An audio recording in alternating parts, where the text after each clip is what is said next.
Olá pessoal, como é que vocês estão? Tudo bem? Eu sou o Enki Mingroni e você está no canal Yoga Bhavani, Yoga, Vida e Consciência. No vídeo de hoje eu vou reagir a um conteúdo produzido pelo Saulo Calderon, cujo tema é Trazemos Karmas dos Nossos Ancestrais. Como vocês sabem, eu sou professor de Hatha Yoga, dou cursos, palestras sobre yoga e filosofia espiritual indiana de maneira geral, então o termo karma está sempre em voga nessas minhas aulas, ou no meu estudo, na minha prática de maneira geral, tá joia? Então eu resolvi escutar o que o Saulo quer dizer a respeito, né, do trazemos karmas dos nossos antepassados. Vamos ver onde isso vai dar, pessoal. Já peço a você, ó, que já deixa o like aí, não esquece não, porque depois você assiste o vídeo e você esquece, já faz aí, ó, ajuda pra caramba o canal quando você deixa o like, quando você vai lá e se inscreve, tá bom? Isso faz uma grande diferença aqui. E se você quiser ajudar de outras maneiras, aí na descrição tem um link, tem vários links aí para você fazer doação via Pix, para você se tornar um membro do canal, para você se tornar um apoiador. Eu agradeço demais aos membros e aos apoiadores que me permitem, com o dinheirinho que eles me proporcionam aí, ter um pouco mais de tempo livre para produzir pesquisa, conteúdo para vocês, tá bom? Então, chega de enrolação, vamos lá para o conteúdo do Saulo.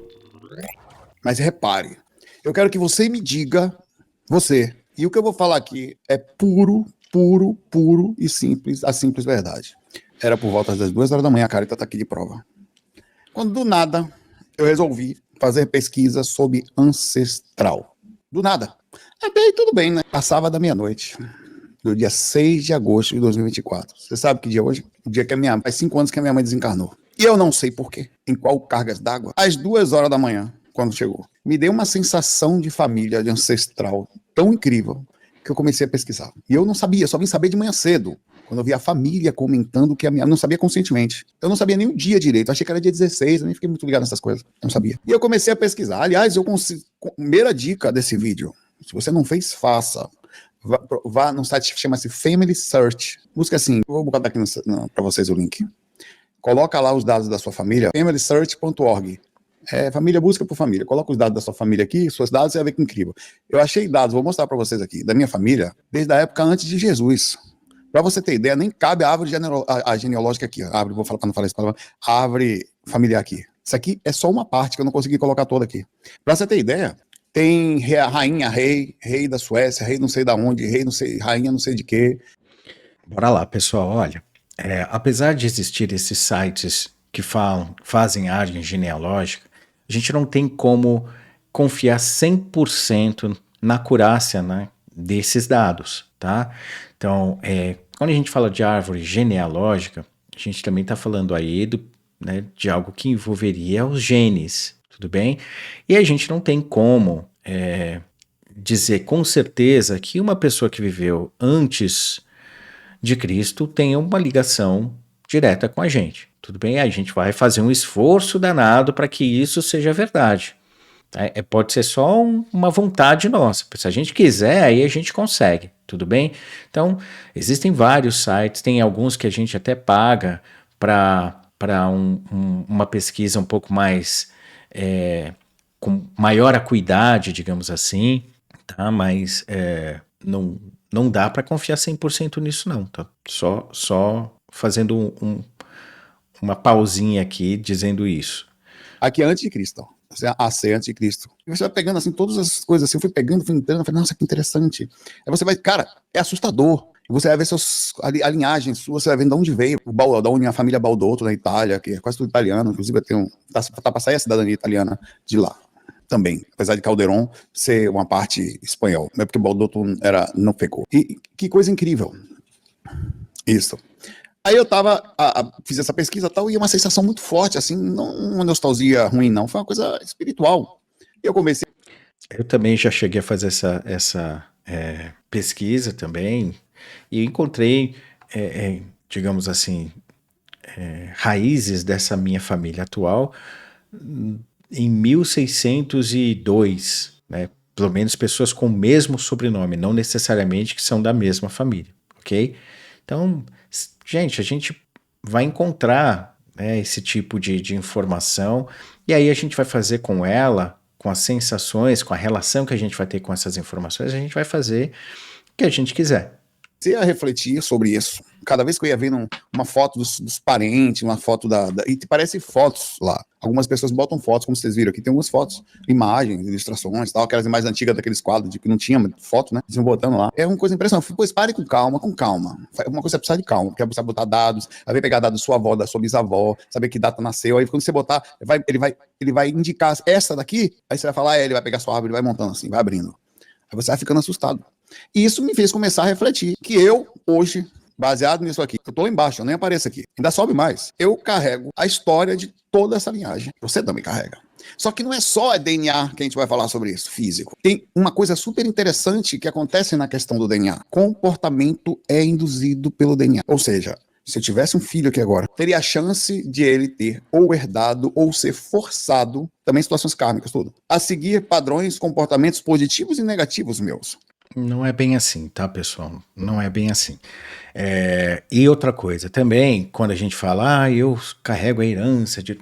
Mentira, por mais bonitinho que isso possa parecer, por mais romântico que isso possa parecer, não é verdade, gente. Eu acabei de dizer, ó, encontrei ali um Mingrone lá na Itália, em 1602.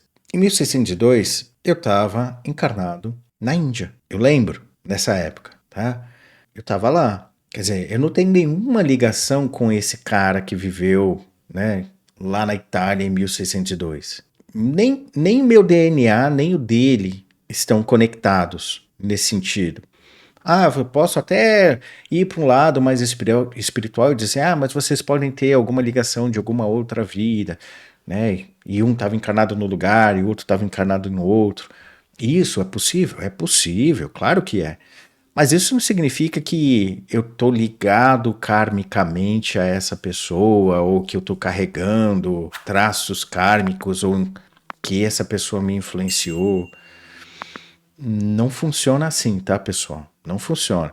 Como consciência, a gente pipoca em vários cantos desse planeta. Então, a premissa que o Saulo está usando não é válida. Ele ia sentir induções baseadas nas minhas ações. Observe a minha responsabilidade e a responsabilidade dos ancestrais sobre o que está correndo na minha veia.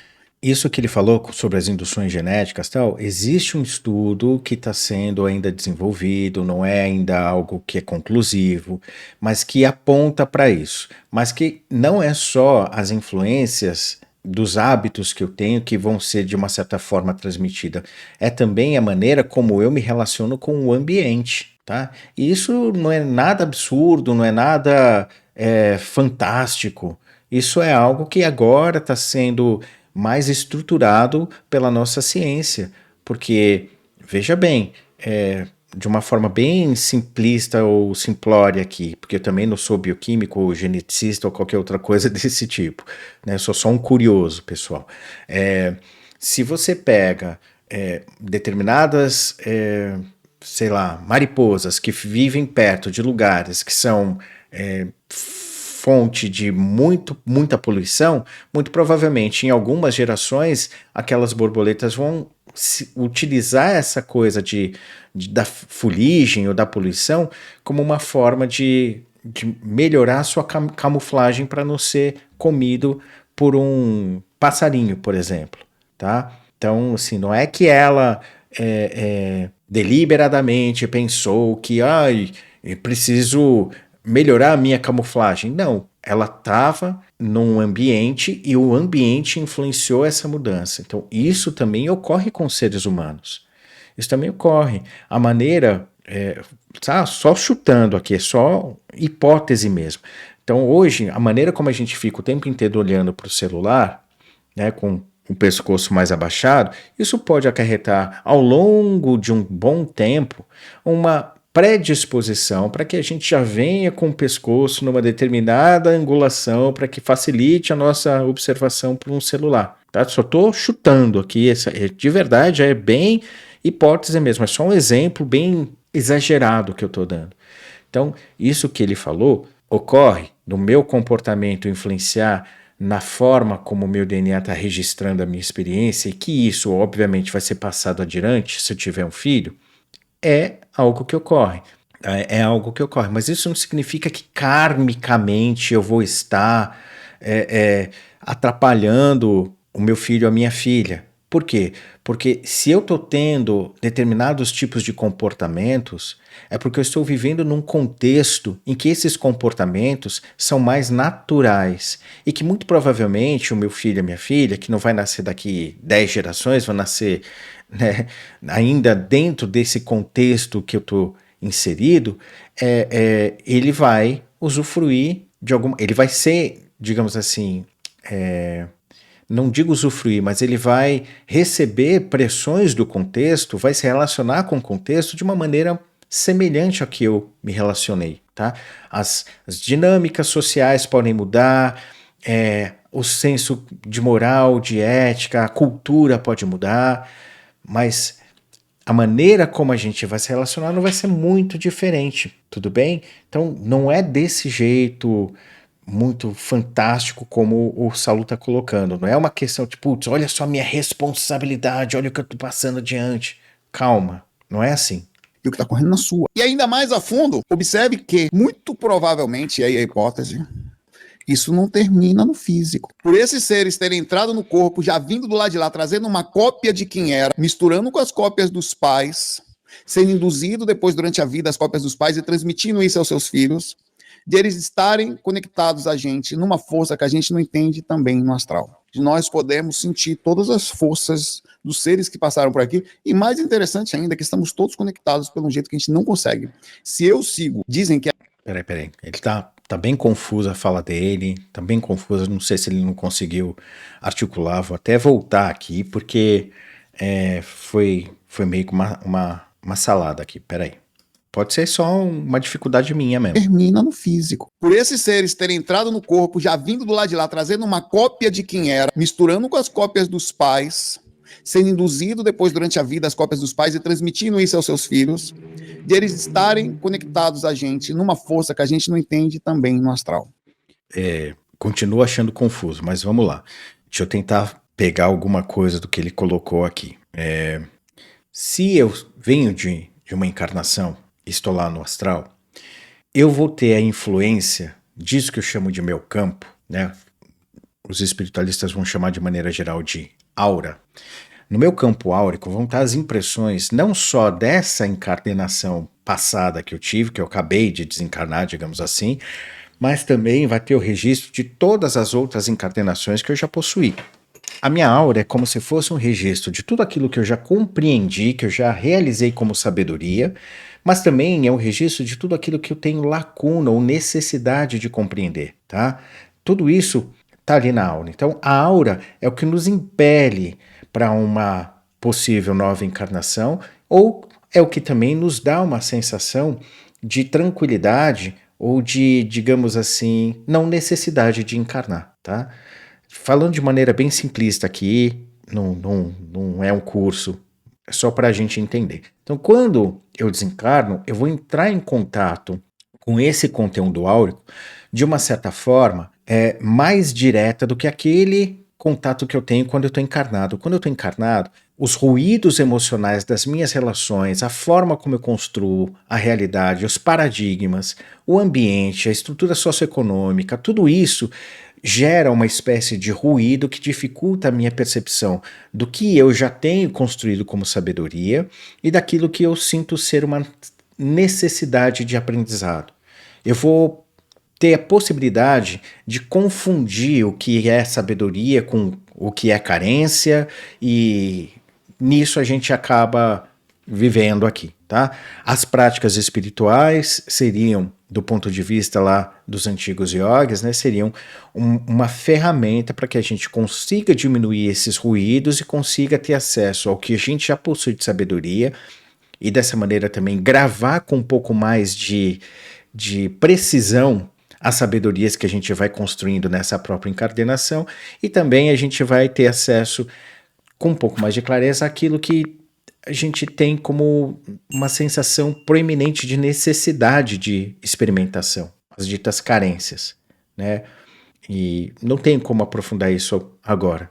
Então, quando a gente está desencarnado, a gente está nesse balaio, tá?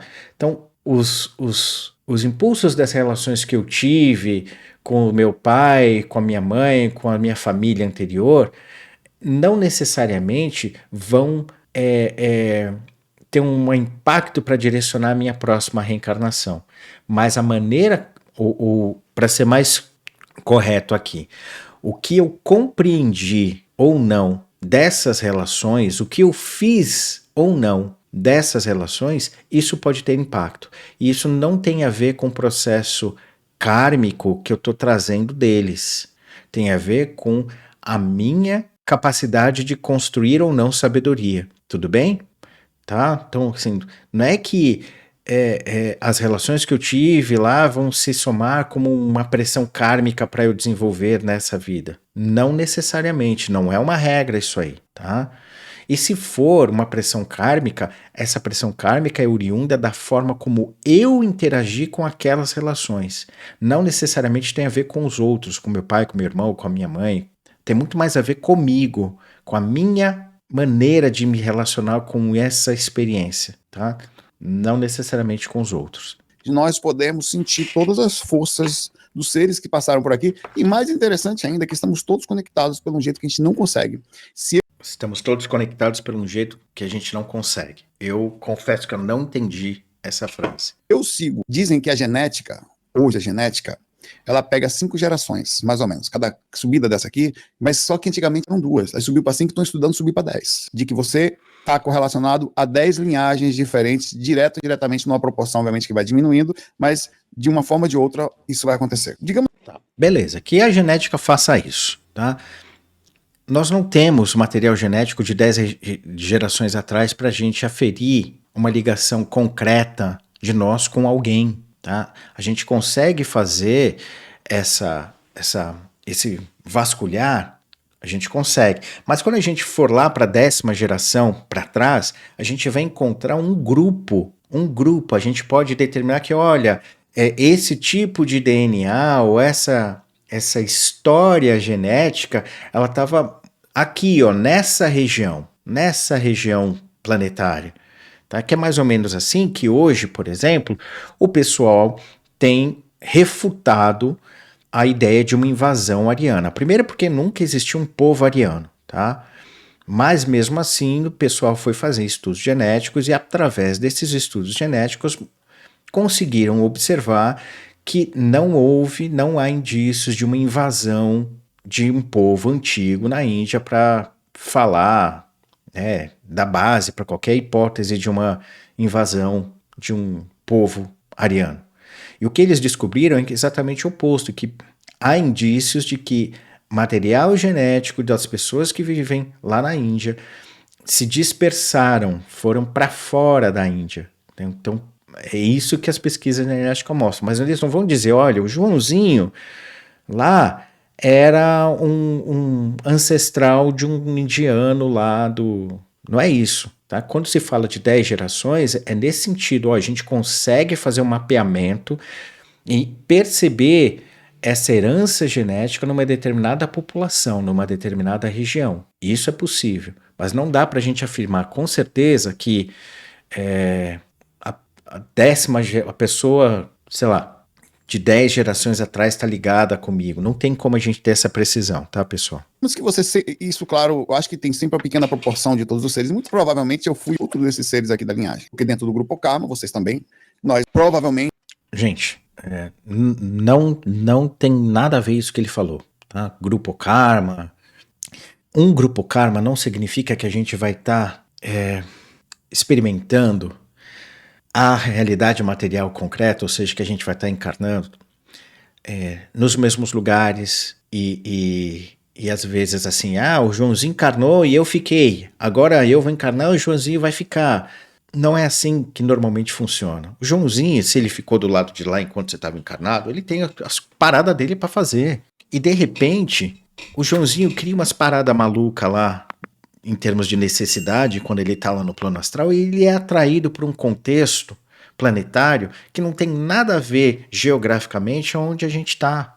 Porque a consciência está cagando e andando, a natureza está cagando e andando, desculpa o termo, para as nossas relações de afeto.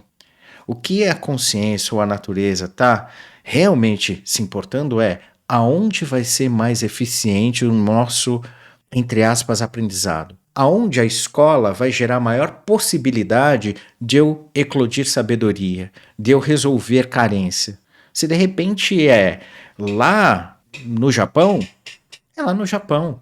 Se de repente é daqui 30 anos e não no mesmo momento em que o João, sei lá, o Mané vai encarnar, é daqui 30 anos. Essas ideias que nós temos de conselho kármico, essas coisas, não funcionam assim, pessoal.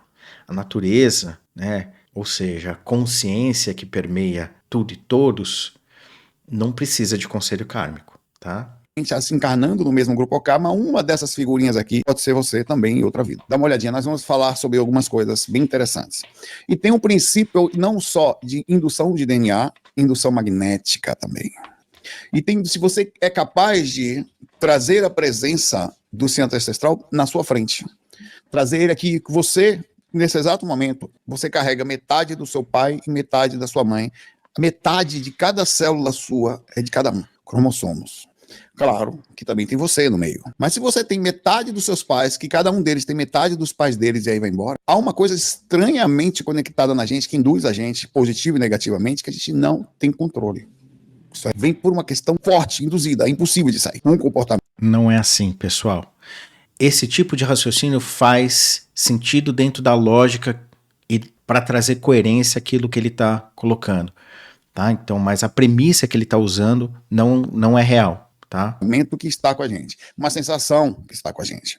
Só que muita gente não sabe disso, muita gente não usa a força disso. Você sabia que isso é tão interessante? Você pode trazer a força disso tudo para você, vai depender de como você enxerga, como você se conecta, como representante de tudo. Porque eu sou o representante hoje, posso não ser a melhor coisa. Gente, não caia nessa, tá? A gente não é representante porcaria nenhuma de nenhuma ancestral, nada disso. A gente não carrega karma de ancestral porcaria nenhuma, não caiam nessa roubada, tá? E esse tipo de ladainha que eu falo, que eu sou muito crítico, tá? É que acaba sendo utilizada aí como, sei lá, matéria-prima, por exemplo, para constelação familiar, tá? Constelação familiar não funciona, não tem coerência nem no seu aspecto energético e espiritual. Desculpa estar falando, se você faz, se você se sentiu bem, maravilha, maravilha, tá? Mas eu tô falando com toda tranquilidade, né? As premissas espirituais da dita constelação espiritual não tem fundamento, não tem base, não tem lastro nas relações ditas espirituais. A consciência, tá? A consciência. E aí eu falo também de novo, usando com base a minha experiência pessoal, tá? Que não é verdade para ninguém. A consciência, ela pode, porque ela é, tá? Mas ela pode dar vazão a uma sensação de identidade concreta com qualquer personalidade histórica já experimentada nesse planeta. E eu e você podemos ter a sensação concreta e profunda de termos sido essa personalidade sem nunca termos sido. A consciência, isso que habita a mim como pano de fundo e habita você e habita todos, já foi tudo. Portanto, é totalmente possível e plausível que isso que eu chamo de uma vida passada não ser a minha vida passada. Vai saber por qual motivo ou qual gatilho emocional eu posso criar uma sensação de identidade com uma personalidade X lá atrás e ter uma sensação concreta de que eu fui. Eu posso ter memória que pode ser confrontada com aparato, né, com dados que comprovam, mas mesmo assim eu não ter sido aquela pessoa. Tá? Isso tudo é possível. Eu, de novo, estou dizendo, é a minha experiência. Das experiências que eu já lembrei de outrora, tá? Eu tenho total tranquilidade de dizer a vocês que a certeza que eu tenho é baseada pura e simplesmente na minha escolha. Eu escolho, porque eu tenho clareza de que a consciência por si só, ela pode ser quem ela quiser. Eu posso deflagrar processos de me conectar via memória e acessar a experiência de qualquer personalidade que já tem encarnado aqui. E por conta de alguns outros processos que eu não consigo explicar aqui agora, mas que, enfim, lá no curso de meditação eu explico como é que é a estruturação da mente, né? Eu posso criar uma relação de identidade e assumir essas experiências, essas memórias como sendo minhas, sem nunca ter sido, tá? Então, enfim, não queria desviar tanto quanto eu desviei, mas o fato é que o que o Saulo colocou agora não procede. Do mundo. Mas eu represento a linhagem de todos aqueles que nasceram antes de mim. Não. Tá? Se você quiser extrapolar, que nem eu fiz aqui na última intervenção, você pode dizer que você é a consciência, então você representa todo mundo. Eu represento, inclusive, a formiguinha que agora há pouco eu matei aqui em cima da mesa. Que eu sou meio noiado, que elas ficam entrando no teclado e, né, tem formiguinha que se alimenta de componentes eletrônicos, da resina, né? E aí, né, eu não tenho dinheiro para comprar um outro computador, pessoal. Então aí eu fico, às vezes, matando formiguinha.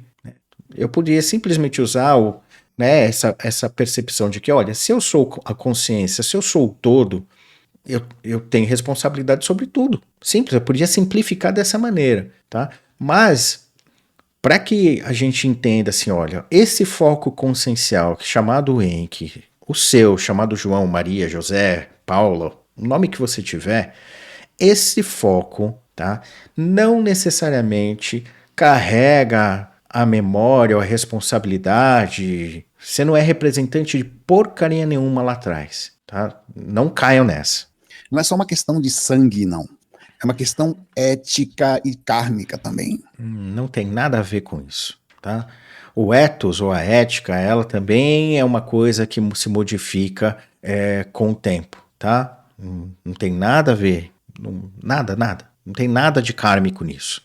Eu represento, não estou falando de sangue aqui, todos os seres que antes vieram e prepararam e foram transmitindo conhecimentos até chegar onde eu cheguei. Claro que eu também tenho minha jornada e muitas vezes até ajudei nesse caminhar, sendo um desses, para onde está aqui agora, ter um corpo mais preparado para poder, hoje talvez, estar falando de projeção astral. Então, de alguma forma, o meu comportamento, eu tenho uma certa responsabilidade para os próximos que virão, que infelizmente não dividirão os meus cromossomos, porque de alguma forma a minha linhagem parou aqui, a minha. Irão, de Carita, aqui também tem os meninos que são também como meus filhos, mas não os meus cromossomos, os meus pararam aqui.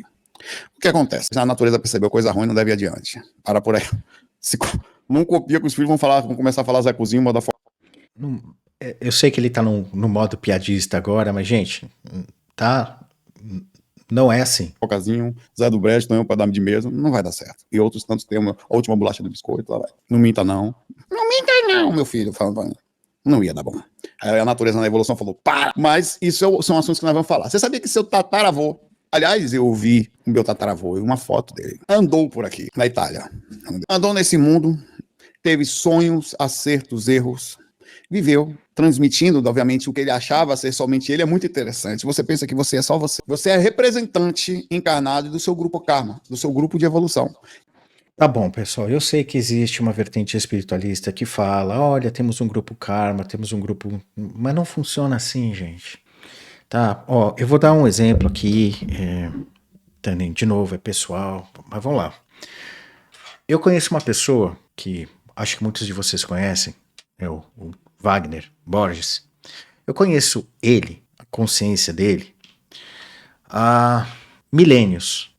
Eu tive com ele na Índia Antiga, tive com ele na Grécia Antiga, tive com ele em alguns momentos no Tibete, tive com ele na Europa, mas não foi uma coisa do tipo, olha, somos amiguinhos, vamos encarnar aqui. Não, você vai, vamos desenvolver um trabalho. Não, na Índia eu acho que eu já tive com ele umas 2 ou 3 vezes, no mínimo 2, tá? E uma outra eu tô ainda desconfiado, né? Mas assim, como que é, por exemplo, o meu contato com ele? A gente se cruza, mas a gente não necessariamente tinha uma relação de, como eu vou dizer, de trabalho, no sentido de compromisso. Não, calhou de algumas dessas vezes a gente estar encarnado em um contexto espiritual próximo.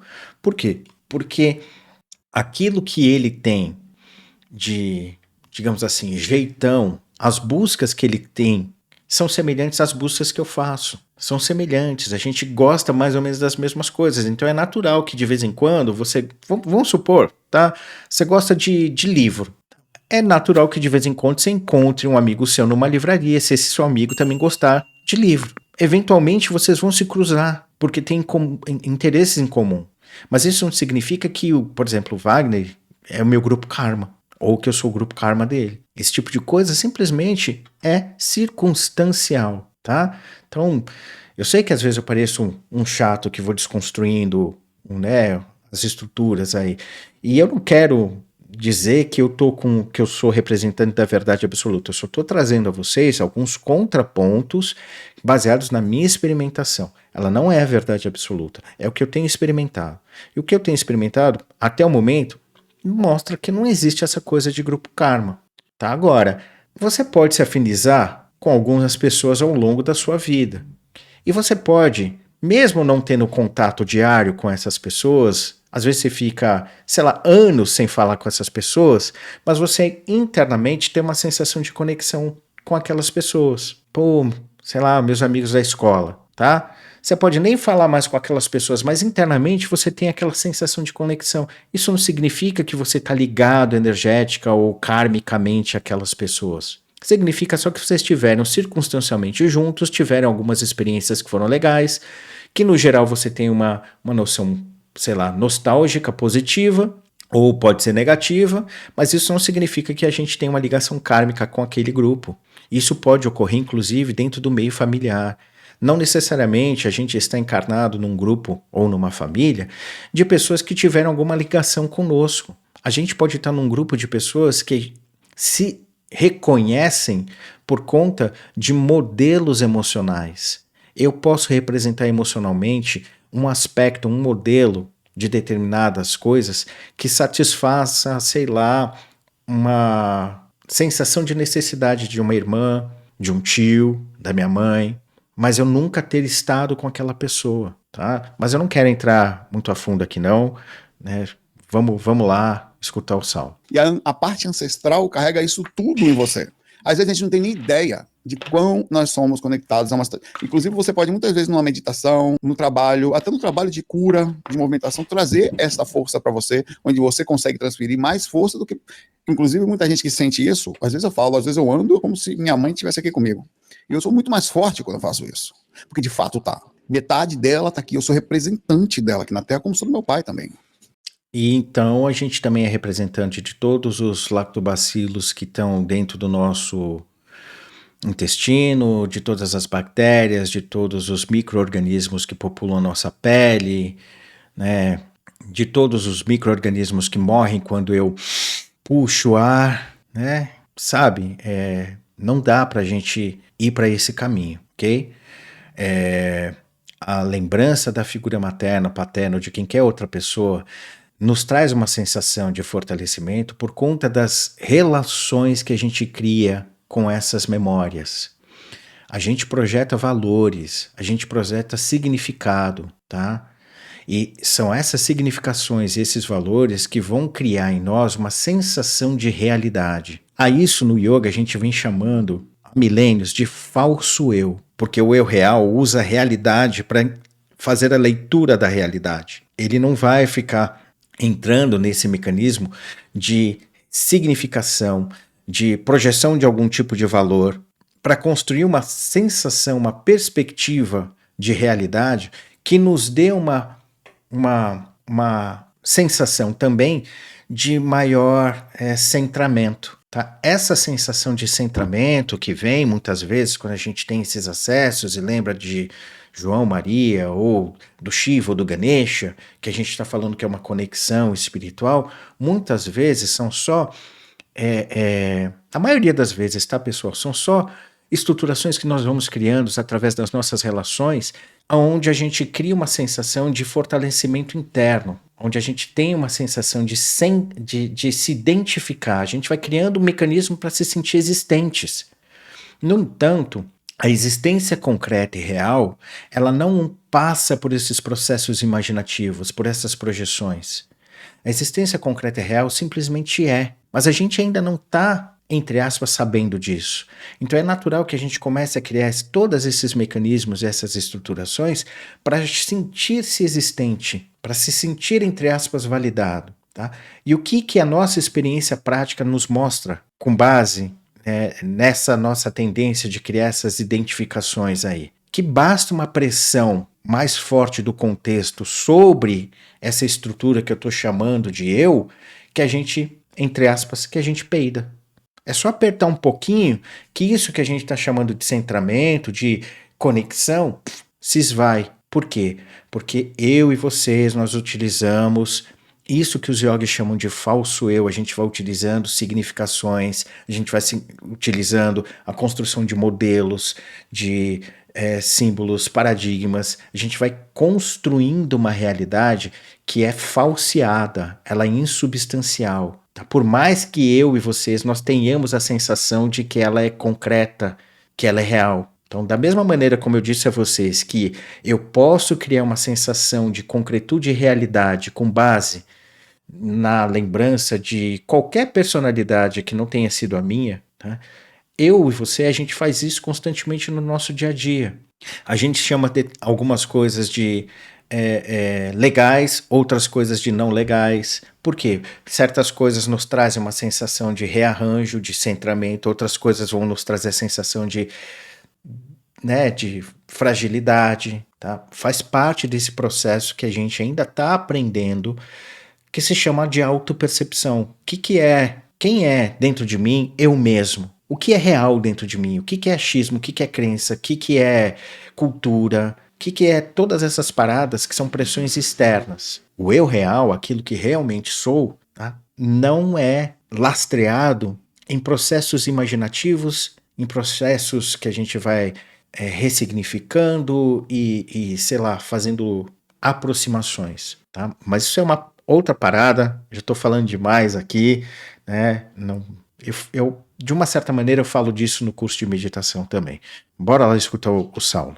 Mesmo que eles não estejam aqui, ou inconsciente, físico, não. Eu sou representante de tudo que está acontecendo. Isso traz uma força. Se está comigo, e eu sei lucidamente que está comigo, eu consigo usar isso mais fortemente. Breve interrupção. Gente, você, eu, nós podemos usar isso que ele acabou de falar simplesmente para dizer, olha, eu sou representante de Brahman, do todo, do absoluto, né? Não necessariamente de qualquer antepassado, tá? E como representante de Brahman, eu posso tudo. Agora, uma coisa é eu ter esse discurso, outra coisa é eu ter a experiência, a realização disso. Uma coisa é eu saber, sei lá, de uma maneira coerente, lógica, construir esse discurso aí. Outra coisa é experimentar isso, realizar isso. Tá? E é isto que vocês devem pesquisar nesse site, porque é muito interessante. Reverenciar. E tem várias culturas que aqui fazem isso. Eu peguei algumas delas bem interessantes aqui. Cadê as culturas que eu peguei? As culturas que conseguem fazer um trabalho, as culturas, as filosofias, as partes ideológicas, que conseguem fazer um trabalho de proximidade com os ancestrais. Normalmente são os japoneses, que têm uma longevidade, um sistema cultural maior do que o normal, e outras situações que Japão, como você sabe, é talvez do tamanho de São Paulo, talvez menor, uma ilha, e tudo desses caras, sabe Deus o que esses caras comem. Mas eles têm uma veneração aos ancestrais, inclusive as práticas espirituais promovidas pelo Japão. Eu não entendi muito bem o discurso dele, tá? Mas eu acho que ele estava querendo dizer que os japoneses são mais longevos, por isso que ele falou, vai entender o que esses caras comem. Eu acho que ele estava querendo falar da longevidade do povo japonês. Japão, vindas de lá como o Jorei. O Jorei tem um trabalho incrível, muito bonito com os ancestrais. Tem um trabalho direto, se é falado isso. Respeito aos ancestrais. Beleza. Gente, vou para um outro caminho aqui. Quando a gente fala de respeito aos ancestrais, isso é importante, por quê? Porque o mundo não é mundo sem quem veio antes. É nesse sentido. Então, os japoneses eles têm essa relação não só com os ancestrais, essa relação de perceber a importância do outro no processo civilizatório. Então, quando um japonês ou quem está imerso na cultura japonesa, por exemplo, vai se alimentar, eles agradecem ao cara que produziu o alimento, ao cara que transportou o alimento, ao cara que cozinhou o alimento, né? Maneira de dizer, quando eu falo o cara, eu tô falando de homens e mulheres, tá? É só o meu jeitão, pessoal. Então faz parte, é cultural mesmo deles. Mas não é necessariamente com os ancestrais, mas é com todos aqueles que fazem parte ou que contribuíram para a construção das estruturas da sociedade que eles estão vivenciando. E aí a gente tem que lembrar de uma outra coisa. O Japão ele foi destruído pela Segunda Guerra Mundial, tá? Então o senso de comunidade, a cultura japonesa mudou por conta da Segunda Guerra Mundial. Então, esse senso de comunidade, esse senso de eficiência, tudo isso é um reflexo das bombas que caíram por lá, ok? Antes disso, o Japão ele era um país imperialista, colonizador. Durante a guerra, eles estavam do outro lado, né? Que na guerra não tem lado certo ou lado errado, tá? Mas eles estavam do lado dos nazistas, por exemplo. Fizeram um monte de coisa deplorável com os coreanos, com os chineses, tudo bem? Mas há essa pressão cultural que ocorreu depois do que ocorreu na Segunda Guerra Mundial, que fez com que algumas estruturas da sociedade também fossem modificadas, as relações fossem modificadas. Tá? E quando eu falo do Japão estava em guerra, eu não estou falando do povo japonês. É importante que a gente não confunda o Estado com seu povo. O povo em si, muitas vezes, reproduz as ideologias que são normalizadas pela classe dominante de um Estado. Tá? Então, a ideologia que permeia um povo é sempre, ou tende a ser, na maioria das vezes a ideologia da classe dominante. Tudo bem? Então, quando eu estou falando aqui dos japoneses, eu não estou falando do povo, eu estou falando do Estado japonês, que fez um monte de atrocidade com coreanos, chineses e por aí vai. Tudo bem? Então é o Estado, não é o povo. Então, bora lá. É explicado isso é pedido para colocar na frente da sua personalidade isso. Muito forte. Que, por ser japonesa. Outra coisa que muito forte também faz esse trabalho é a pessoa da constelação familiar, que faz uma abordagem muito interessante. Não tem nada de... a constelação familiar, pessoal, eu sei que eu posso ter vários hates aqui, beleza. Constelação familiar foi construída com base, né, em premissas que são muito complicadas. O cara que construiu ou que trouxe a constelação fez poema para Hitler. Tem textos ali que ele faz uma passação de pano para abuso, incesto, ele vai chamar de, sabe? Assim, estão nos livros da pessoa que falou isso aí. E tem até... muitas vezes as pessoas falam, mas isso era do contexto, agora a gente está fazendo uma outra coisa. Era o contexto, isso não era o contexto, não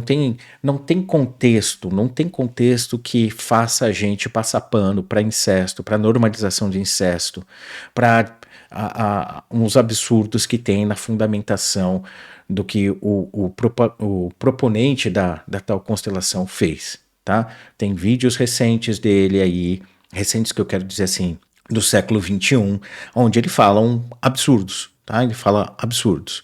Então, assim, e sobre a premissa energética, eu já disse que não se fundamenta sobre a premissa energética, tá? Se quiserem, alguém constelador, quiser conversar comigo, não digo nem debater, dialogar mesmo, sabe? A respeito disso, estou à disposição, sem problema nenhum, e não estou falando isso por arrogância não, muito pelo contrário, eu quero, de repente, escutar, se alguém tiver com vontade e tiver o embasamento para falar sobre essa suposta parte espiritual, estou à disposição para a gente dialogar, quem sabe eu aprendo alguma coisa e muda a minha opinião.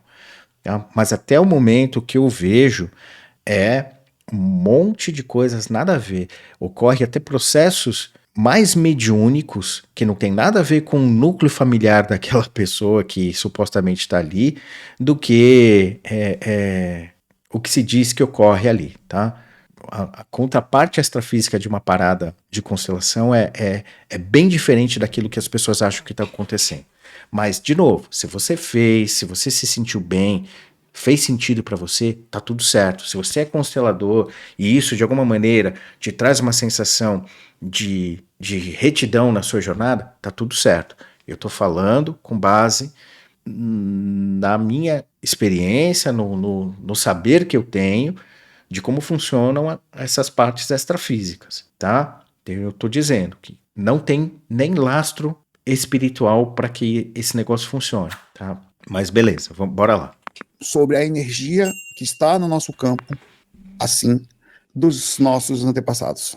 E como elas respondem a gente.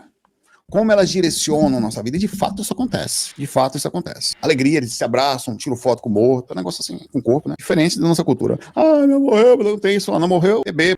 Peraí. Parece que teve um corte aí. Vou até voltar aqui, porque tá falando de constelação e de repente de alegria, tira foto com o corpo. Vou voltar aqui, pessoal. Japonesa. Outra coisa que muito forte também faz esse trabalho é a pessoa da constelação familiar, que faz uma abordagem assim, muito interessante sobre a energia que está no nosso campo, assim, dos nossos antepassados. E como elas respondem a gente. Eu fico aqui só, sim, sabe, eu não tô querendo polemizar não, é só trazendo realmente mais o contraponto. Qual o antepassado que deve ser que tá no meu campo? O da minha anterior lá na Índia? O da minha anterior lá na Roma? Que com certeza já deve estar em outro... Sabe, as dinâmicas dos processos reencarnatórios são não tão nem aí para as nossas melecas ou os nossos achismos emocionais, para as nossas vontades. Não é, sabe assim, ah, porque eu gosto tanto do fulano, ah, porque o fulano me machucou, eu preciso machucar o fulano, ah, eu me sinto injustiçado, eu preciso ter uma sensação de justiça. E eu só vou ter essa sensação de justiça se tal e tal coisa acontecer. Não é assim que funciona o nosso processo reencarnatório kármico, tá?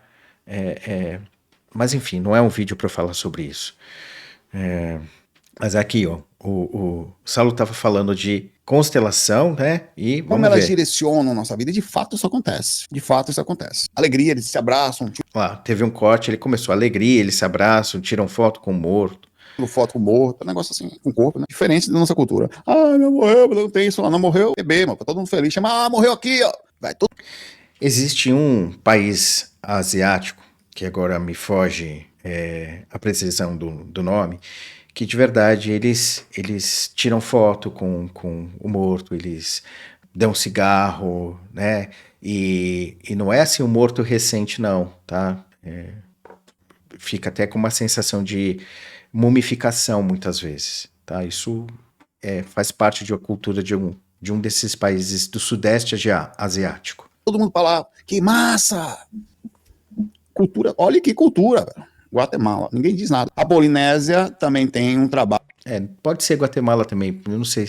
Pode ser. referenciando os protetores e guias espirituais que eles sabem também ser ancestrais. O hinduísmo também tem uma parte, é uma cerimônia que é realizada para homenagear os ancestrais, por uma questão de respeito à conexão espiritual. Tá, não é bem isso, tá? Não é bem isso, vamos lá.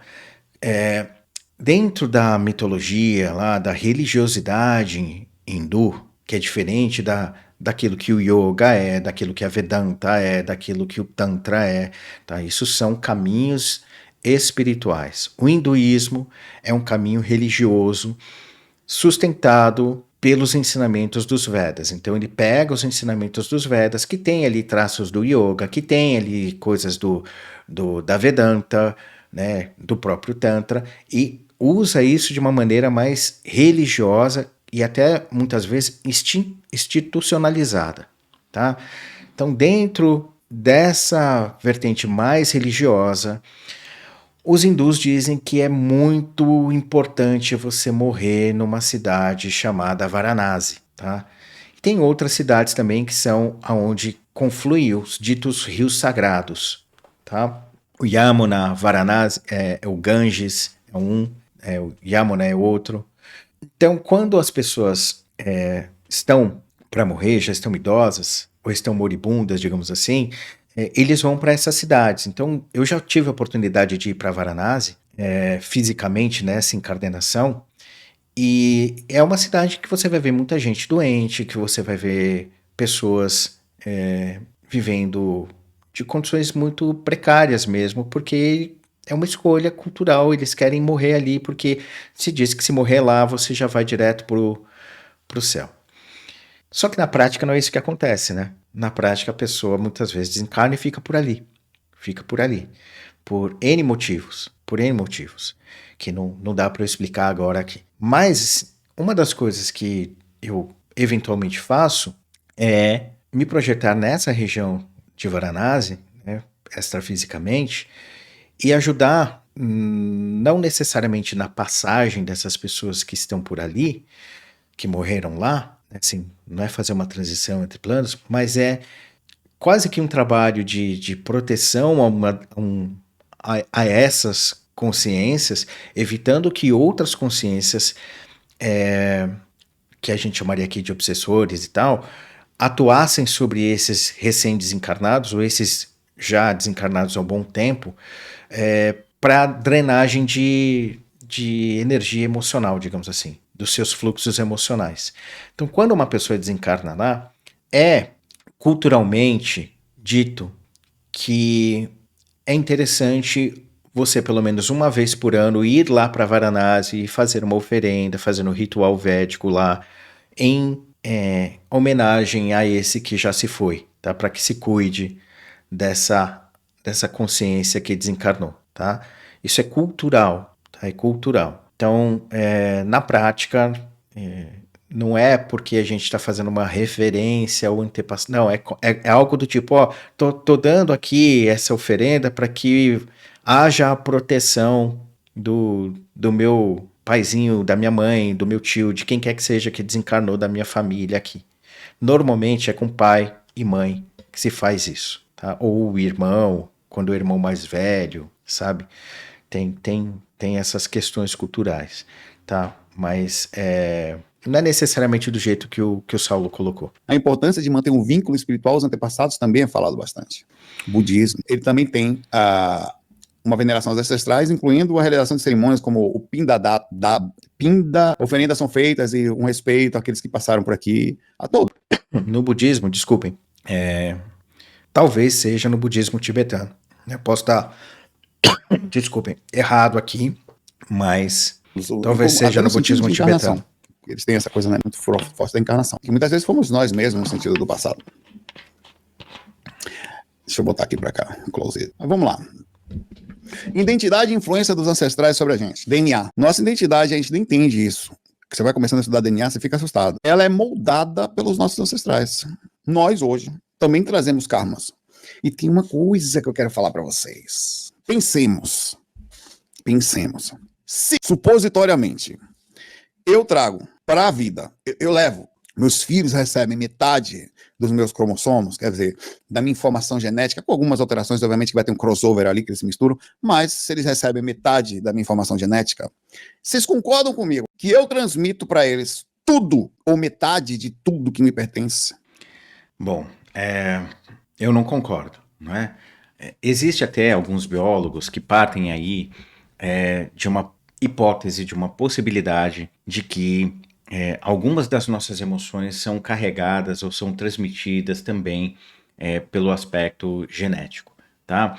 Então, existe uma vertente da biologia que desde a década de 70 já aponta aí para essas possibilidades de que, por exemplo, sei lá, nós somos egoístas e a gente carrega ou transmite esse pulso do egoísmo adiante, não porque nós somos mau caráter ou qualquer outra coisa assim, mas porque em determinado momento a expressão disso, que nós chamamos de egoísmo, pode ter servido como uma forma de contenção, de nos deixar, digamos assim, mais seguro na lida com as intempéries do contexto em que nós estávamos inseridos, lá os nossos ancestrais estavam inseridos. Então, a raiva, a emoção do egoísmo não seriam necessariamente uma expressão de um desarranjo mental, mas também né, segundo essa hipótese, uma ferramenta que protege e molda o desenvolvimento da própria condição humana, né, da própria espécie humana. Tudo bem? Então, existe aí este caminho como hipótese na biologia. Mas isso não significa que a gente está aqui falando que nós recebemos e transmitimos karma através do nosso DNA. Tá? Não é assim, tá? Aquilo que o Saulo está trazendo não é dessa forma, tá? Então, assim, a maneira como nós atuamos no nosso corpo, por exemplo, quando a gente, para quem é adepto da possibilidade da hipótese da reencarnação, tá? Quando a gente está no processo encarnatório, a gente acaba influenciando a formação do feto, gerando algumas possibilidades de experimentação ou de arranjo que vão levar, para ser mais correto, né, algumas possibilidades de arranjo na estruturação do feto que podem nos levar à experimentação de algumas experiências, de algumas relações que seriam talvez significativas para o desenvolvimento de algum tipo de sabedoria, tá?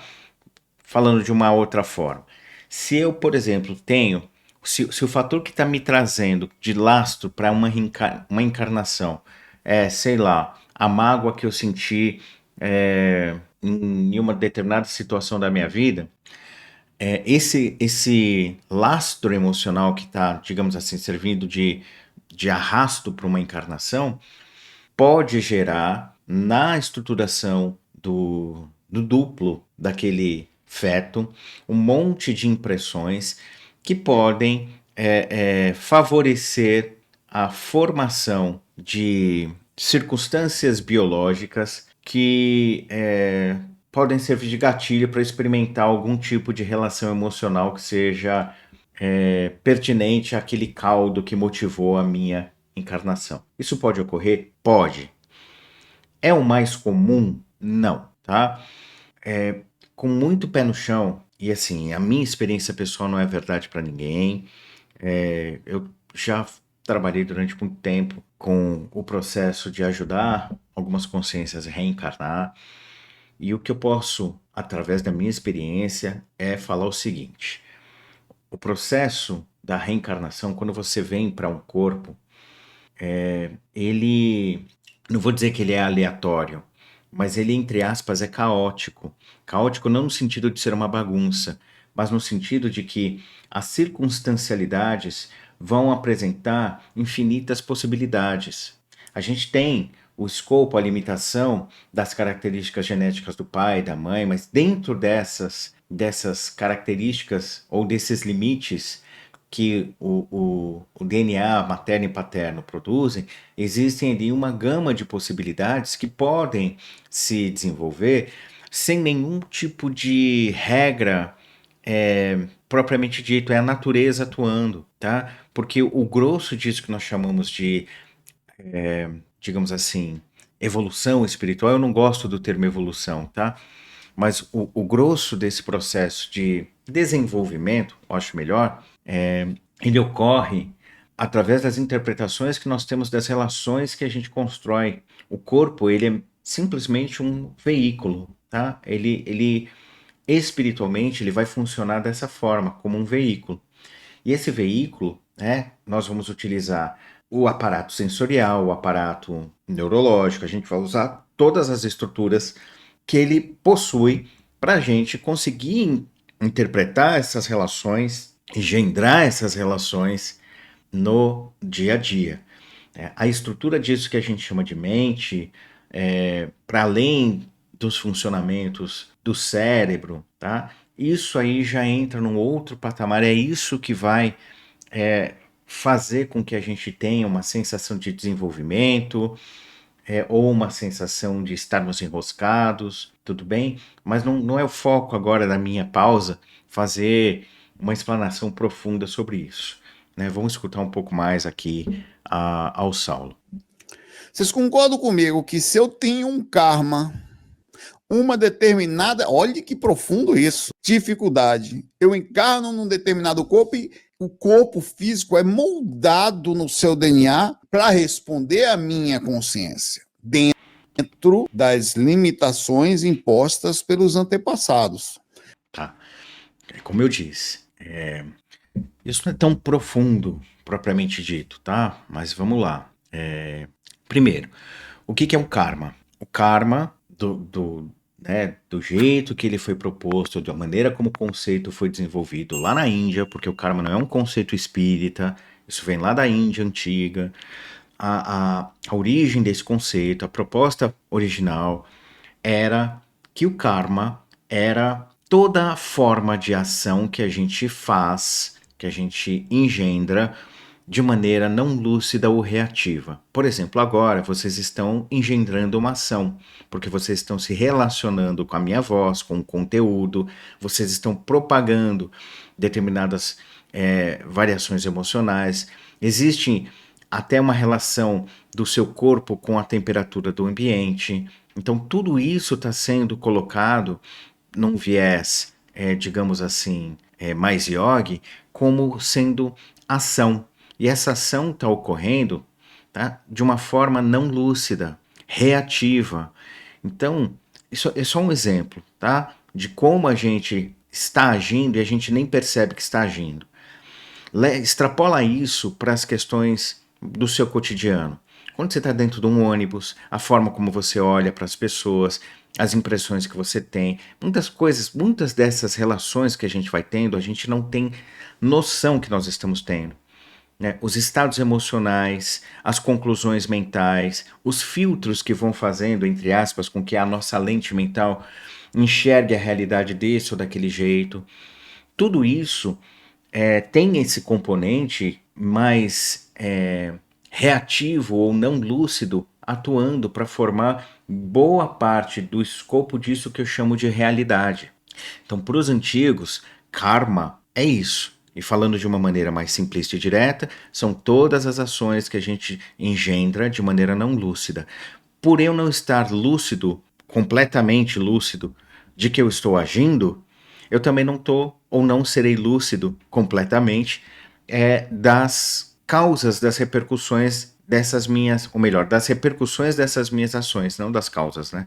Das repercussões dessas minhas ações. Então, quando a repercussão de alguma dessas ações, que eu nem sei que fiz, chega, eu vou achar que isso é sorte, que isso é azar, que isso é castigo, que isso é recompensa, que isso é destino, por exemplo, tá?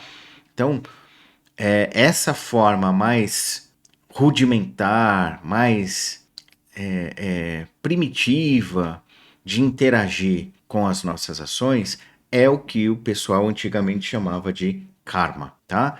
Quando eu e vocês, quando a gente começa a engendrar um movimento de tentar tornar-se mais lúcido, aquilo que os yogis chamam, né, de construir autopercepção, a gente começa então a ficar um pouco mais, buscar ter um pouco mais de clareza das ações que a gente engendra. Não para essas que eu disse, né, a temperatura do corpo, como é que o meu corpo, isso aí realmente continua num patamar bem inconsciente, né, como é que eu estou reagindo à minha relação com o som do ambiente, por exemplo. Mas quando eu começo a fazer um acesso a um princípio de questionamento, de ponderação, tecnicamente lá na Índia a gente chamaria esse movimento de uma purificação das nossas ações. É como se a gente estivesse buscando purificar as ações. E o nome para essa técnica que se dá em sânscrito é Kriya. Então, para além daquilo que o Babaji ensinou para o Yogananda, para além daquilo que a gente entende aí como Kriya Yoga, vindo aí do Lahiri Mahashaya e tal, existe essa noção fundamental de que toda ação que é feita para fazer com que a gente saia de um estado mais denso ou ruidoso para um estado mais sutil ou harmônico ou ordenado, isso é tecnicamente Kriya. É o processo de sair de algo mais denso para algo mais sutil, tá? Isso são crias, tá? E quando a gente começa a agir de uma maneira mais lúcida, de uma maneira mais proativa e não reativa, a gente tem o conceito do Dharma. Dharma não é missão, não é ordem, não é lei, no sentido como normalmente essa palavra é traduzida e empregada. Dharma, ela remete aí a algo que é estável e irradia uma clareza. É uma clareza que é contínua, que é estável, né? Então é você fazer, é você agir com base nessa clareza, com base nessa estabilidade. O que significa isso? Quando você está mais assenhorado de si mesmo, como eu gosto de dizer, quando você está um pouco mais consciente de si, tá? As suas ações ou as nossas ações, elas tendem a ser de tal forma que, se deu errado, eu sei por que deu errado. Se deu certo, eu sei porque deu certo. Diferente do karma, em que se a repercussão chega, eu não sei o que é que causou essa repercussão, então eu vou mandar, entre aspas, pro invisível, é sorte, azar, sei lá, bênção ou punição. No Dharma, a gente, quando a repercussão chega da ação que a gente engendrou, se a repercussão for positiva, a gente não vai ficar, sabe, se enaltecendo, orgulhoso. A gente simplesmente vai dizer, ué, deu certo porque eu sei o que eu fiz. Se deu errado, eu não vou ficar deprimido, eu não vou ficar, oh meu Deus, sou uma porcaria. O que será que aconteceu? Por quê? Porque eu vou saber aonde eu errei. Eu vou ter condições de analisar as repercussões. Então, por eu ter essa clareza na forma como eu engendrei a ação, eu fiz a ação, quando a repercussão vem, ela não me traz o quê? Oscilação. Eu não, a possibilidade de eu sair do meu eixo é muito menor, desculpa. Por isso, Dharma, algo que é estável, claro. Essa estabilidade, essa clareza, é isso. Chegou a repercussão positiva, isso não me afeta, não é preponderante para me tirar do meu eixo. Chegou a repercussão negativa, da mesma forma, isso não é preponderante para me tirar do meu eixo. Eu posso até balançar, mas eu retorno mais rapidamente para o meu eixo. Tudo bem? Então, isso é algo que a gente precisa ter em mente aqui, que eu queria fazer essa pausa, tá bom? Então, assim, nós não trazemos e nem passamos karma por DNA. Que estão caracterizadas nos representantes dos meus pais, meu pai e minha mãe. Misturo o DNA deles. Eu vou moldar o corpo em cima disto. Tem uma parte minha que ninguém sabe onde entra ali, mas tem. Com isto, o meu corpo pode ou não responder, vai desenvolver mais esse cérebro em tal lugar, outro não. Tá, vamos lá. Isso que nós chamamos de ser humano, tá? Constitui essencialmente de um núcleo, de uma base que é fundamentalmente igual a todos os outros seres humanos.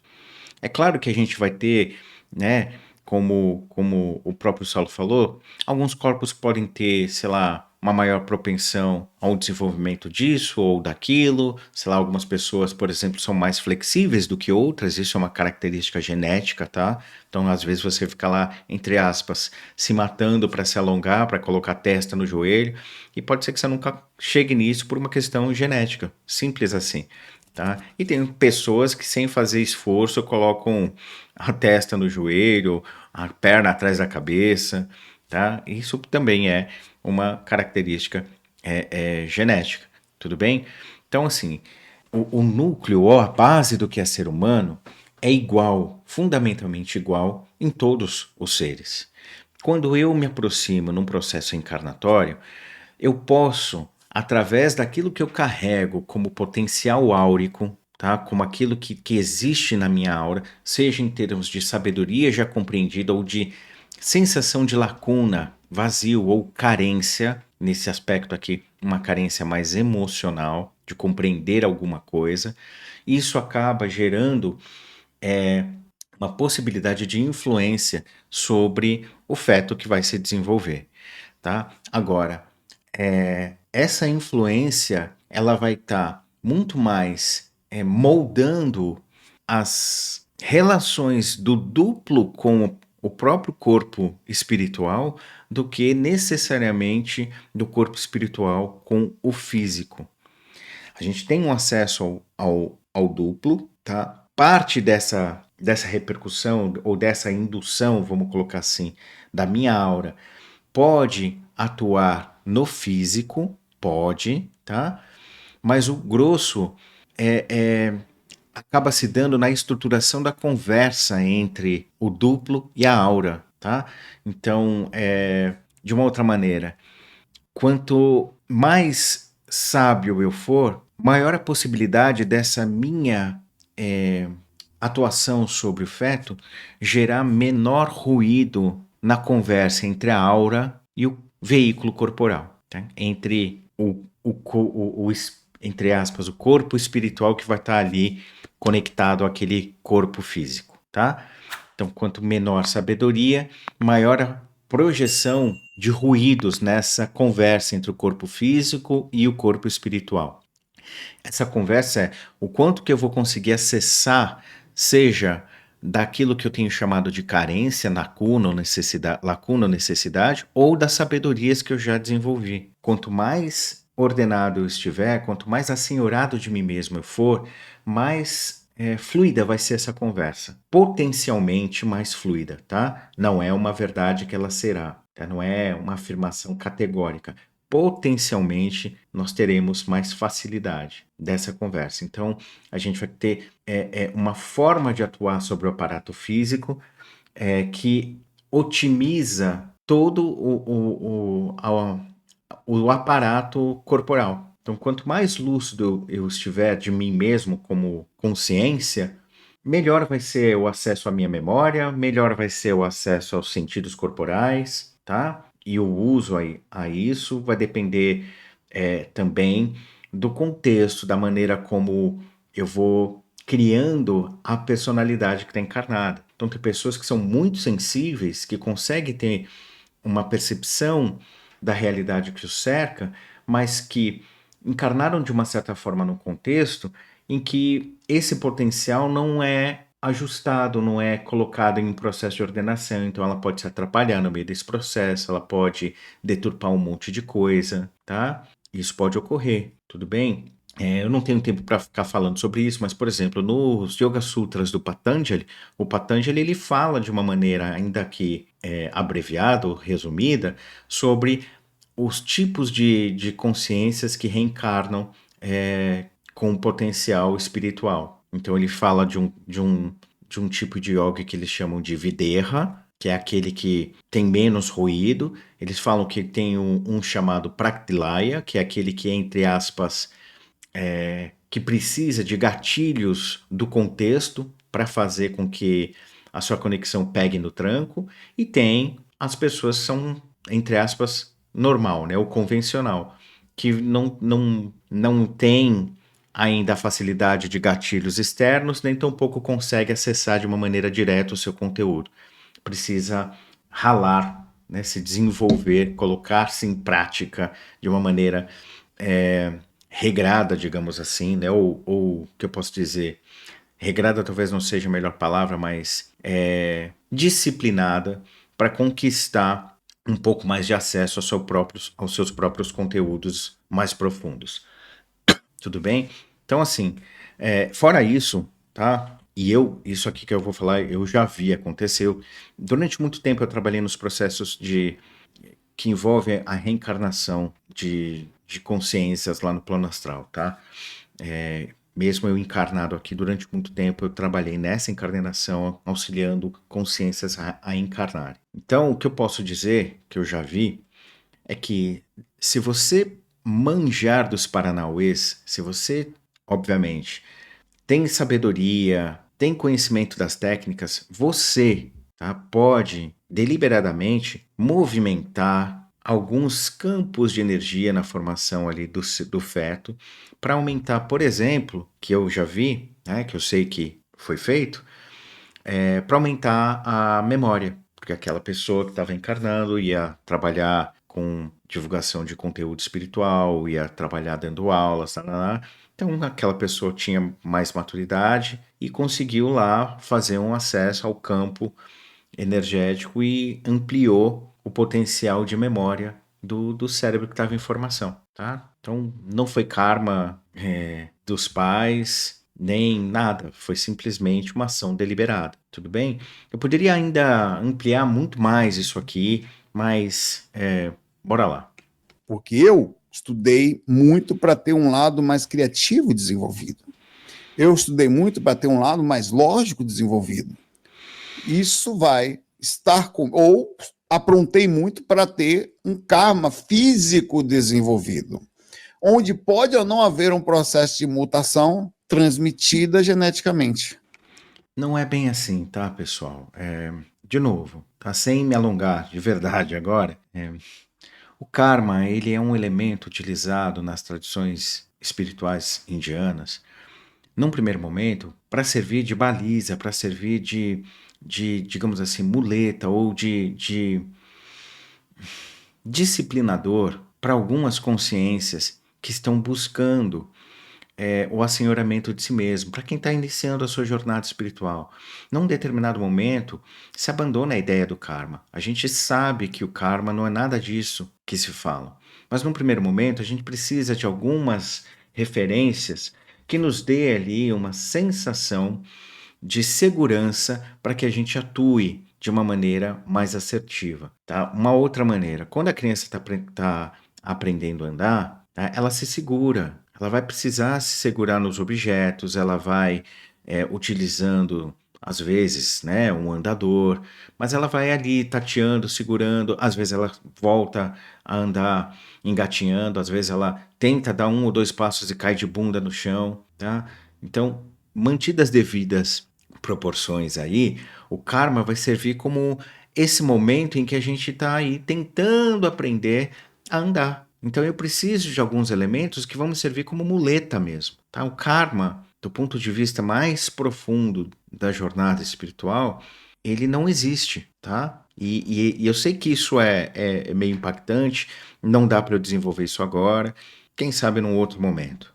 Então significa dizer, olha que eu vou chegar agora, que eu transmito aos meus filhos os meus karmas proporcionais àquilo que eles podem ou não trazerem, mas eu vou forçar ele. Não tem nada a ver. Comportamento, eu sou uma pessoa nervosa.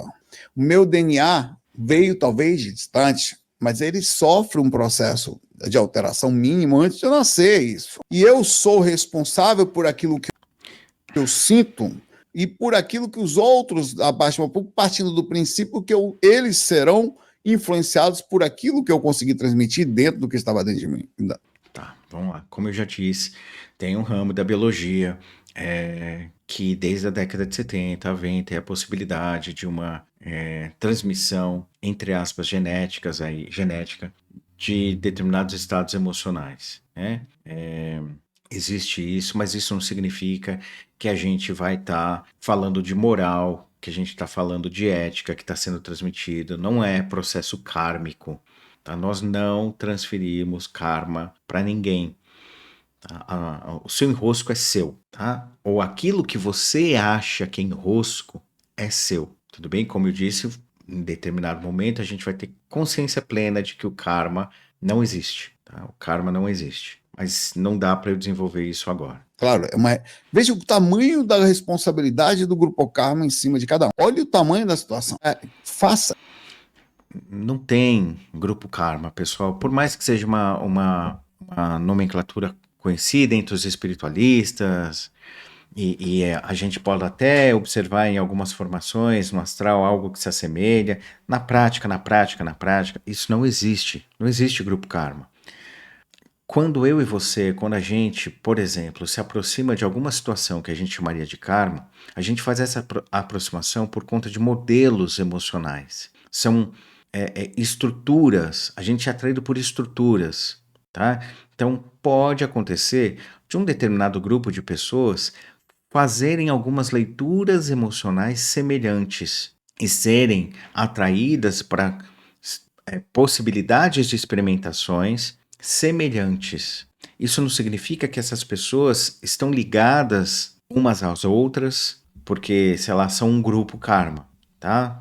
Às vezes, e na maioria das vezes, a gente tem situações cotidianas, que a gente chamaria aí de situações kármicas no linguajar mais espiritualista, com pessoas que a gente nunca viu, ou que viu de relance, sei lá, 5 encarnações atrás.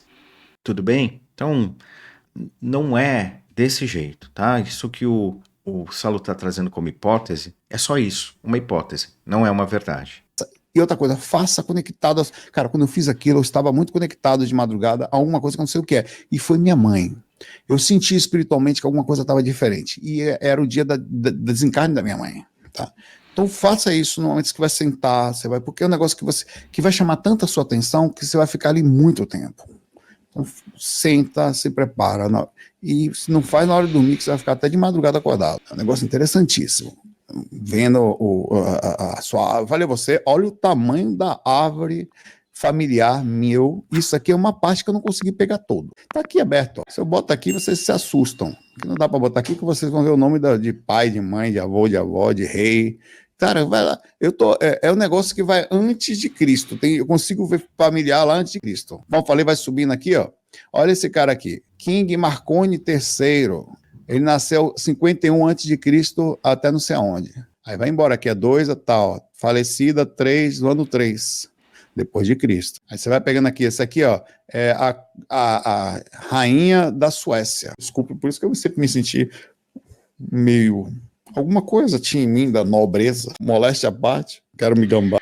Então, como um exercício de entretenimento, beleza, vai, acessa aí os sites de genealogia, e busca ali, de repente, saber as origens dessa sua atual família, tá? Porque, por exemplo, como eu disse, ó, eu tenho lembrança de ter estado no Egito, na Grécia, na Índia, algumas vezes, né, quase mão cheia na Índia, no Tibete, na China. Então, assim, gente, qual mãe que eu vou estar ligado? Qual pai que eu vou, entre aspas, culpar pelos karmas que eu tenho? Então, não é desse jeito que o Saulo está falando, tá? De novo, existe uma vertente biológica que levanta a hipótese de que, por exemplo, a gente desenvolve amor, né, pelos irmãos, pelos sobrinhos, não porque por uma questão meramente cultural, mas porque existe lá no fundo também um viés de proteção dos genes, né, de fazer com que os genes, né, os meus genes, os genes da minha família, sejam levados adiante. Tá? Então, existe esse viés aí no estudo da biologia que fala da propagação das emoções e dos sentimentos, como o amor tal, como mais um dos elementos que moldam o processo evolutivo humano. Tá? E aqui eu não estou falando de evolutivo espiritual, não, estou falando de preservação da espécie. Tá? Então, se vocês quiserem aprofundar por esse caminho, ok. Mas falar de transferência kármica, não. Tá? Veja com calma isso aí, porque vai ter que pegar informação com o seu avô, com a sua avó, com a sua tia. Vai ter que ser a fundo. Isso também é descrito em vários livros. Vários. A questão disso. As lições que são sempre faladas e... Peraí que eu vou aumentar um pouco a velocidade da fala do Saulo, que tá lento. Deixa eu ver se... comprovadas em pontos diferentes. Por exemplo, o nosso laço diz que nós somos resultados de muitas experiências e nossos antepassados nos guiam mesmo após a morte e na indução das questões físicas. Nos livros Mensageiros de Francisco Xavier, também fala: a sabedoria dos que vieram antes de nós está incrustada no nosso sangue, é um farol que ilumina a nossa jornada no plano terrestre e espiritual. Tá. Pessoal, vamos lá. Se vocês quiserem falar sobre os antepassados, a gente vai falar de uma maneira muito mais assertiva sobre as influências dele nos nossos comportamentos e tal, através de cultura, transferência cultural. Aí, beleza. Né? Quando aí a gente viu a última citação dele aí, é evidente que está se falando de cultura, né? A maneira como os antigos se relacionavam com a realidade que os cercavam, obviamente pressionaram a cada um de nós, atingiram a cada um de nós e moldaram os nossos comportamentos também. Mas isso é cultural, tá? É cultural, tudo bem? Não é kármico no sentido que se dá espiritualmente ao termo. Awakening the Ancestral Spirits, que é um livro, destaca a importância de reconhecer e honrar os antepassados e não só conectar-se como parte essencial da nossa vida, nossa identidade espiritual e força que às vezes você acha que não tem. Você acha que tá sozinho, psicológico, você não tá, você é forte. Você tem toda uma história até chegar ali.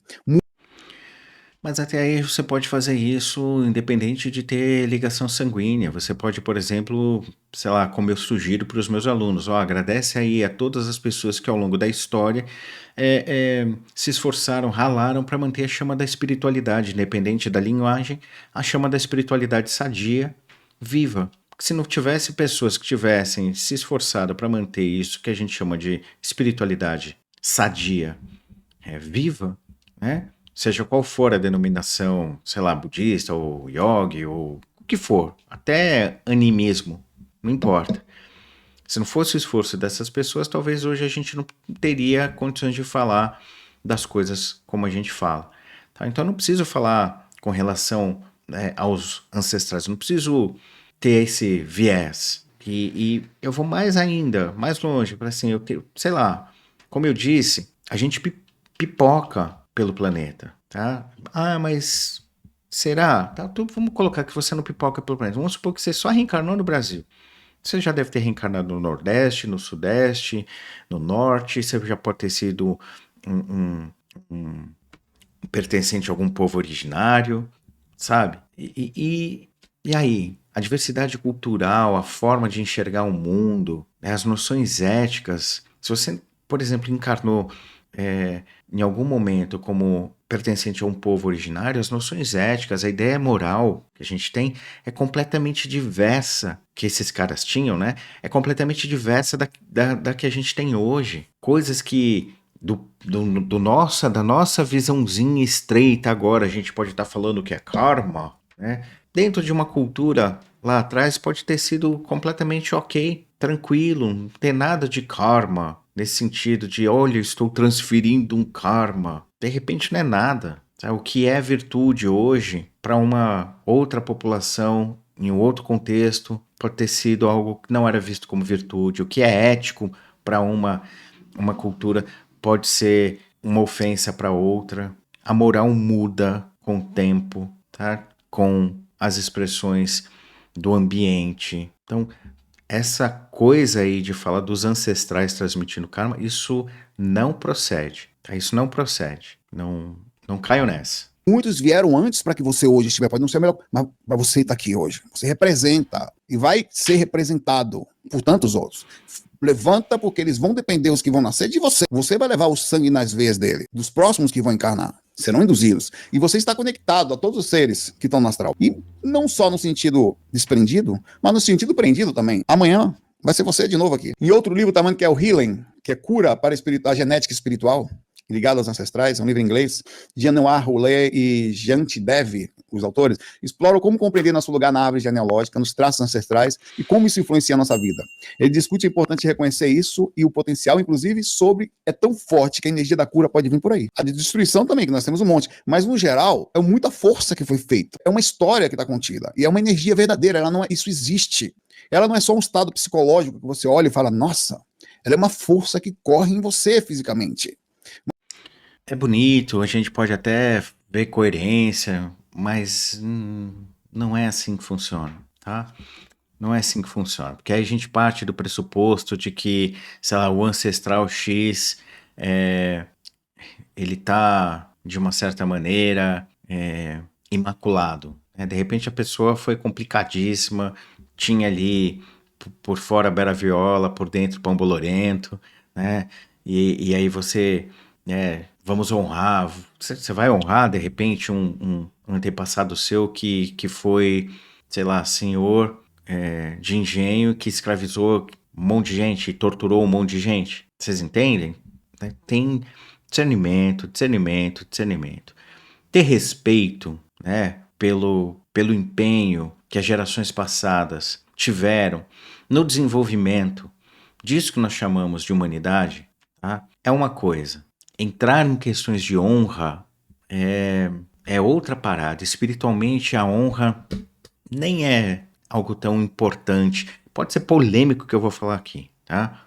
Porque honra remete a um estado de hierarquização, um estado em que tenha tudo muito bem definido com o que é o certo, o que é o errado, o que se deve, o que não se deve fazer. E a consciência, aquilo que a gente chama de Brahman, o todo, o nome que vocês quiserem dar, aquilo que é o fundamento disso que nós chamamos de ser, tá cagando e andando, porque é certo, porque é errado, porque ela se encerra em si mesmo. A consciência, ela transcende qualquer uma dessas paradas aí. Então, assim, se para você o sentido de honra, o sentido de guerreiros espirituais, né, temos que fazer o que é certo, né, essas coisas todas, faz sentido? Continue. Tá? E aí eu tô falando sem nenhuma arrogância, não é nada, não é julgamento, é só um compartilhar aqui. Possivelmente, no processo de amadurecimento, você vai olhar e vai perceber que essas coisas são bobagens. Tá? Tudo isso é bobagem. Mas enquanto para você é importante, permaneça, siga aí. Tá? Tem que ser uma experiência, você tem que realizar isso que eu estou falando. Tá? Bom, é difícil, porque assim, eu tenho as minhas experiências, eu já tive experiências em que a honra era algo muito, muito importante. Tá? Eu já participei de alguns processos históricos aí, lá na Índia Antiga, em que eu tinha essa questão de honra muito forte. E hoje eu vejo que foi só aquela circunstância. Tá? Era uma circunstância, não tem mais nenhuma ligação comigo. Tá? Uma coisa é você ter comprometimento. Uma coisa é você construir uma relação comprometida com base em lucidez, com base em abrangência de percepção, lastreado na consciência. Outra é você ser honrado com base em preceitos éticos, morais, numa atitude ou numa atmosfera mais cultural e, por que não dizer, religiosa. São coisas diferentes. E com o passar dos milênios eu pude aprender a diferenciar isso. Tá? Então, sim, não é verdade absoluta isso que eu estou falando, é a minha experiência. Eu só estou compartilhando. Tá? Não estou querendo que você aceite, não. É só uma partilha mesmo. Mas bora lá. Uma história de diversas consciências que passaram antes por aqui e formaram tudo que você é hoje. Tudo. São conceitos que você tem que honrar. Quando você sente isso, você se conecta a isso. Você fica mais forte. Você levanta até o peito de diferente. Você não tem medo de tomar pancada. Você tá mais preparado. Os caras apanharam muito na encarnação, velho. Vários parentes desencarnaram novos. Eu fui ver vários. Outros tal. A média de vida deles, outra coisa que você consegue ver. Como morreram. Eu tenho uma tataravó que morreu de diabetes descompensada. Tava lá. Até o laudo do médico tava lá. Dá pra ver até isso. Certidão de óbito tava lá. Interessante, né? Como que eu ia ver um troço desse? Como que eu ia saber entender que isso aconteceu? Pensar ou refletir, talvez a gente está apagado a coisas tão importantes. Ou talvez isso não seja importante. Talvez isso seja só importante para você, Saulo. Né? O que parece é que, assim, foi uma experiência que impactou demais a ele. Mas o fato dessa experiência ter impactado a ele não significa que essa experiência de fato seja importante. Talvez seja importante para ele. E aí eu falo isso não desmerecendo de verdade a experiência dele, mas apenas pontuando. Talvez isso seja importante para ele. Talvez isso tenha gerado um impacto nele. O que ele vai fazer com isso, como isso vai repercutir, assim, sem brincadeira, isso é um, entre aspas, problema dele. É com ele, né? O que não dá é para eu cagar, entre aspas, regra, dizer que, olha, essa experiência que eu tive é muito importante, então, portanto, é importante para vocês também, né? Ou é importante de maneira geral. Se a gente não fizer, né, a gente vai estar fadado a algum erro. Tá? Não, ok.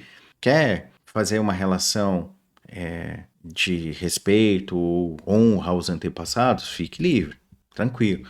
Né? Como eu já falei sobre nem a base, nem os fundamentos espirituais da dita constelação familiar funcionam, tem substancialidade. Mas se você quer fazer uma, faça. Se você é alguém que é propositor de uma constelação, facilitador, como se diz, continue.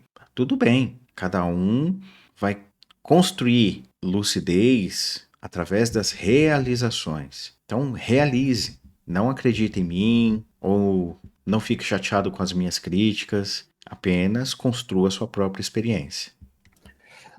Mas É isso. Acabou. Aqui o React. Deixa eu voltar para a tela grande.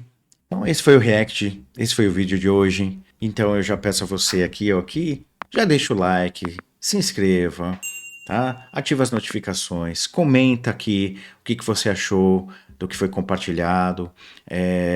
Pode tecer as suas opiniões, ou se você tiver mais algum embasamento, pode criticar também. Vamos trocar, vamos dialogar. É sempre bom, é dessa forma que a gente constrói a possibilidade de percepção de novas perspectivas de um assunto, né? Então, eu faço esse convite a você. Se você quiser me ajudar o canal a crescer, você pode se tornar membro aqui. Com menos de R$ 5 você já ajuda esse produtor aqui a ter mais tempo útil para produzir e conteúdos e pesquisar, enfim, para deixar aqui o canal cada vez mais recheado de conteúdo de qualidade. Tem também na descrição desse vídeo o link do Apoia-se, onde você pode se tornar um apoiador do canal para fora, né, para além do YouTube, né? O desconto é menor. Então, se você quiser ajudar, tem lá o Apoia-se. Ou você pode fazer uma doação esporádica com o Pix. Se você quiser aprender a meditar com esse viés mais pé no chão, mais aprofundado, tem também aí na descrição um link para o meu curso de meditação. Então eu espero que você tenha gostado do nosso encontro hoje. Te convido a ficar atento aí às publicações do canal e te espero te ver num próximo momento. Até mais.